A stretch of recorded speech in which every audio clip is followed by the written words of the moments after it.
Hey there, in this video, we're going to be doing another AI coding tool. This time we're going to be making a command line tool that allows us to take Markdown files and import them into Workflowy using their API. The reason for that is because it's a project I've wanted to do for a while now, and I think doing it with AI is a great way to showcase how you can very quickly put together tools that might be really useful in your day-to-day life. If you just spend a little bit of time planning and prompting the models, you can come up with some really useful things. And you might even end up sharing some of the things you do online. So let me get right to it. The idea is to take Markdown files. As you can imagine, most note-taking applications generally allow you to export into a bunch of different formats, Markdown being one of the most popular ones. So that feels like a great place to start. And instead of having some sort of an import tool for all the different types of applications, we just go from Markdown into Workflowy. And if we can handle that correctly, we could basically have a broadly universal import tool. I've also decided that I want to go with a command line interface just because it feels like it's the simplest to work with. We don't have to deal with turning this into some sort of a web application, although this could serve as the base for that. But really, since I feel that most people are just going to install it, use it on their computer, having it be a command line tool is probably fine. We just need to make sure we keep it very simple, step by step, so that anyone can follow. And as long as we do that, I think it'll be still pretty useful. Now, I've already spent a little bit of time thinking about some of the considerations for this tool. So for example, we're going to need a way to mark the destination inside of our Workflowy account. Where is the import going to go? We're going to want our tool to properly handle Markdown because Workflowy doesn't support every single type of syntax. So we're going to need to make sure that our system can handle all kinds of unsupported elements when it runs into them in the Markdown files. When it comes across an image or a table, how is it going to handle it? So we'll have to think about that. And we might even decide to give the user the option to decide whether they want the tool to try and import it as best it can and just reformat it, or just let the user know, hey, there's this thing here that I couldn't import, just letting you know in case you want to upload it manually or drag and drop it or whatever the case might be. We're also going to need a way to properly handle the API key storage and then any other types of failures that have nothing to do with getting the right formatting. But let's say you're moving a ridiculous amount of Markdown files, trying to go from one application into Workflow and moving your entire life across, and it crashes somewhere in the middle. We're going to want the system to be able to know where it left off, what was the last status, and then also be able to pick up from where it left off, continue. And if it runs into some sort of an issue that keeps causing it to crash, maybe just skip that file or mark it somehow and then continue. And so those are just some of the things I was thinking about for this project, but I'm sure we'll come across a lot more as we actually do some of the tests. And so to get us started, I've already opened up a couple of files we're going to be referencing throughout the project. First one being the API reference. This just explains how the Workflowy API works, and you'll be able to find links to the documentation or get the API key and all kinds of other things that I referenced throughout the video at the bottom of the video in the description. Next, I've also opened up the page where we get our API key, and I've created a temporary Workflowy account just to test this, because when you're dealing with tools that could potentially overwrite your existing data, you probably want to test it in some sort of a sandbox, or in this case, I just created a quick free account to make sure that I don't accidentally nuke my entire account as I'm developing this project. And last but not least, we have our test space. This is our sandbox. Let me just, it's a little bit bigger so you can see. I basically put the calendar just in another node just to keep this a little bit cleaner, and created an item here called import test. This is going to be our target for the imported files. So I think that's it. Pretty much everything we're going to need. Let's just open up Cursor and get started. All right, and I just created a brand new empty folder, WF import, nothing else in here. So I'm going to take a moment to just talk to the robot for a little bit and essentially copy the plan that I have in Workflow, paste it in here, maybe give it a little bit more context, let it plan something for us, and then tweak it a little bit. And so as you can see, I've done exactly that, just copied and pasted from Workflowy into Cursor. And for this project, we're going to be using Sonnet 4.5, unless I mention that we decide to switch up the model that we use. I've also gone into plan mode, so I don't want the agent to just start writing code. First, I want the plan. Let's get something together, and then we'll take it from there. All right, and it's asked me to clarify a couple of questions just so it knows what it's doing. And so the programming language, this is going to be built in. We're going to use Python. The users are going to be able to specify where in their Workflowy account they want the import to go. I want the user to be able to zoom into the location, copy the URL, paste it in the command line, and that would be the indicator.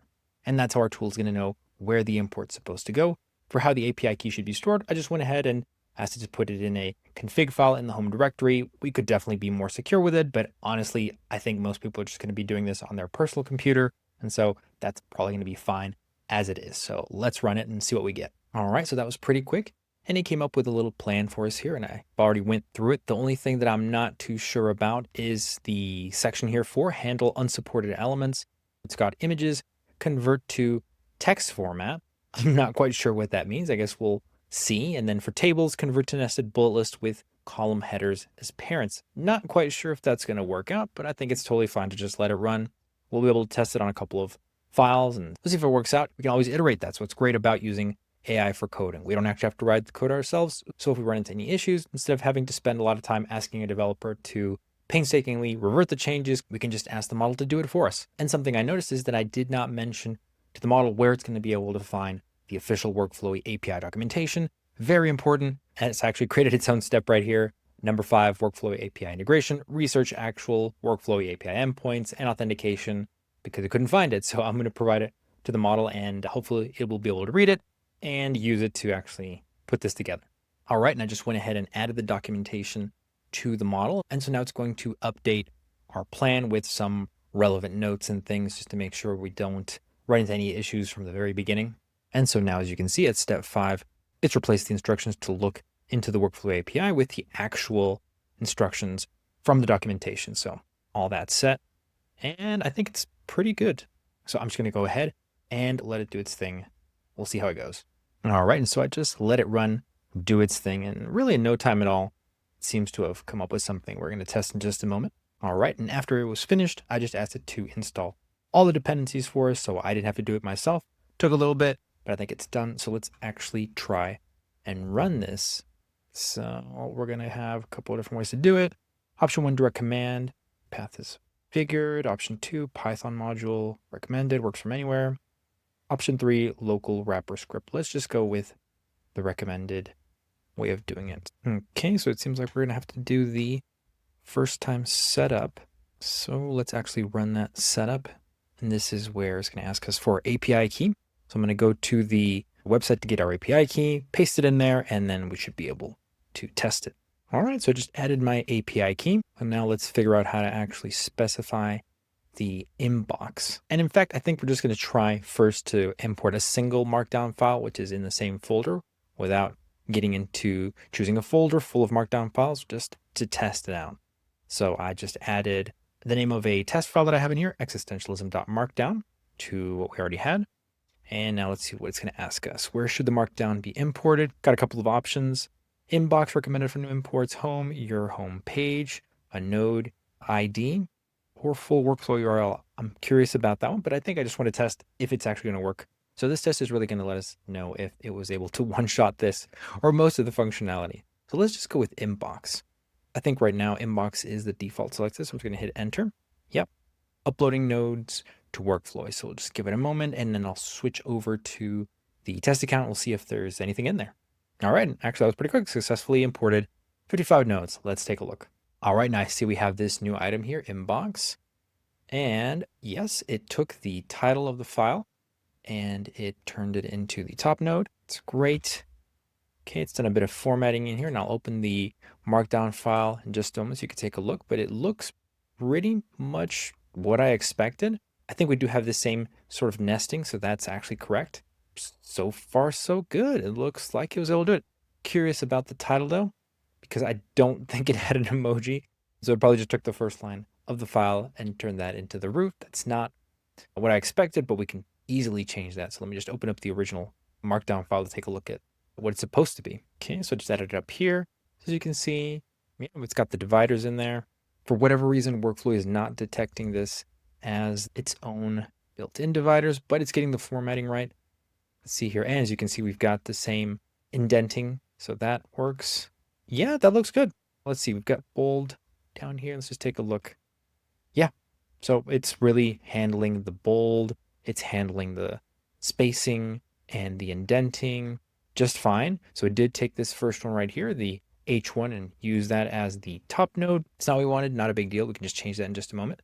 But so far, so good. Now I'm curious about testing the actual URL. So this is what we have here, import test. So I'm going to copy the URL from here and let's see if it's set up to actually figure out what the ID for this node is, or if we're going to have to do something weird. All right, so we're going to try that again. I added just the same command, same file, This time I'm going to try and set a Workflowy URL. So how do we do that? Let's say, actually, there's no numbers here. So I'm wondering how I'm supposed to put this in here. Should I just put in the URL? No idea. I'm not getting any feedback, so that's not good. Could not verify target node ID. Yeah, there we go. Yeah, and so there's a slight issue here because the way that Workflowy handles the item IDs and the URLs, they're not the same. There's obviously a way to get that ID, but it's a little bit tricky. So that might not be the easiest thing to do. Also curious about, what if I just do the import once more? Is it going to create a new empty node and re-import everything in there? Is it going to overwrite what it's got? Just to see what happens. So let's take a look at that. Okay, it's just created another blank node and imported the same thing. Again, that's perfectly fine. What I want to test now is home instead of the inbox. Just type home. Okay, so it seems like that worked. Oh, we got an error here. Location home not found. All right. It seems like when it comes to figuring out where things are supposed to go, this is maybe going to be a little bit tricky. So it's worth spending some time figuring this out first. All right. So I explained the situation to the model, and it wrote a little diagnostic script and asked me to test it with that same URL. And I'm running the full diagnostics, which are supposed to verify the API keys configured, test the Workflowy API connection, list all available targets, create a test node in your inbox to verify everything works. Okay. All right. So after I told the model what was up, it wrote a little script to figure out what the real ID for each node is based on the URL. It then wanted me to run the script for each URL and then paste the real ID into the command line tool. So I have to just incorporate it into the tool, do that for the user. We're not going to ask them to figure out the real ID. So it seems to have done that. And now we're just going to test it. Once more, this time I'm going to paste the Workflowy URL. It should detect that it is a Workflowy URL, and it'll use a script to figure out what the real ID for that item is, swap it out, and then actually send it to the right place. And it seems to have found the actual ID, so great. Seems like it's going to be able to put it in the right location this time. And there we go. It did, in fact, add it into the right inbox, the import test item that I created, same file. It did create a blank item, so I just deleted what I had in here, ran it again, and it seems that I had manually created that blank node. So now we've got the files, and now they're going to the right location, and all we need is the Workflowy URL. So excellent, that's working. Next, what I wanted to update is that the title here should not be the first line of the Markdown file. It should actually be the name of the file. And then at some point, we might let the user choose whether they want the name of the file to be the first line, or they want the first line of the Markdown file, like in this case, to be the top node that holds everything. So let me just swap it around right now. All right, so I just asked it to make that change, ran it once more, and it seems to have now used the title of the Markdown file for the name of the parent node, not the first line. However, it is indenting everything under the first line of the Markdown file. That's something we don't want. So I'm just going to ask it to make sure that it should only indent items when they're actually indented in the Markdown. Otherwise, just leave them on the same level. And again, that's something that could be a setting in the configuration, whether you want things like titles or subtitles to then cause the items below them to be indented or not. I prefer to stick as closely as possible to the original Markdown file. It just makes the most sense. And that would just make it easier for us to then in the future add some sort of a setting for the user to choose. But I think sticking to the original file, probably the best way to go. While cursor is off doing its thing, let's just review the plan we have here. We wanted to mark the import destination. That now works. We can import the Markdown file into a new node and use the file title as parent node. Supporting Markdown. We still haven't tested everything, so we need to do this. But I think we can probably do that in this next step here. Handle unsupported elements like images, tables, things like that. And handle API key storage. I think that is also set. We're just storing it in a file. And then these two are really the last tasks. Other than that, actually, there's one that's missing here. Let's add support multiple files. Basically, batch import. Okay, let's go back to cursor and see where we're at. All right, so it just finished making its changes, giving us a flat structure and only indenting items that are actually indented in the Markdown. So this was the previous example where the H1 was pushing everything over and it was getting indented under it. That's not actually the format of the original file. As you can see, it's pretty flat. Only these sections here and here are actually indented.